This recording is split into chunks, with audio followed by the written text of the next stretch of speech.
আজ আমি তৈরি করছি রুই মাছের পায়েস। পায়েসটি করতে আমি এখানে নিয়েছি পিস মাছ 1 ঘন্টা আগে ভিনিগারে ভিজিয়ে রেখেছিলাম।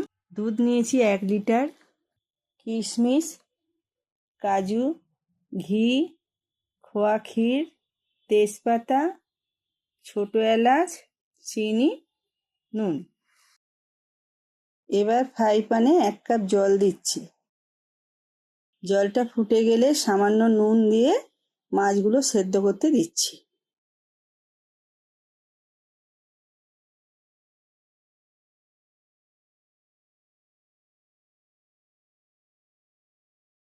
মাছটা সেদ্ধ হয়ে গেছে, এবার একটা পাত্রে তুলে দিচ্ছি। ভালো করে মাছের কাঁটাগুলো বেছে নিতে হবে।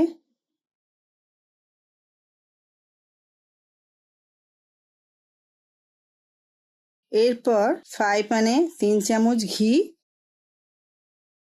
2টো তেজপাতা, 5টা ছোট এলাচ দিয়ে একটু নাড়াচাড়া করতে হবে। মাছগুলো দিয়ে দিচ্ছি।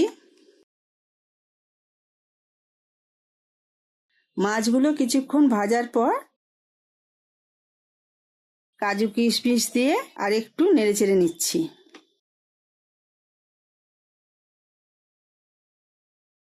মাছটা ভাজা ভাজা হয়ে এলে এবার আমি দুধটা দিয়ে দিচ্ছি।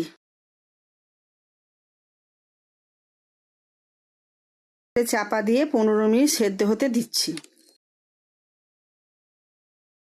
দুধটা ঘন হয়ে গেছে, এবার স্বাদ মতো নুন আর চিনি দিচ্ছি।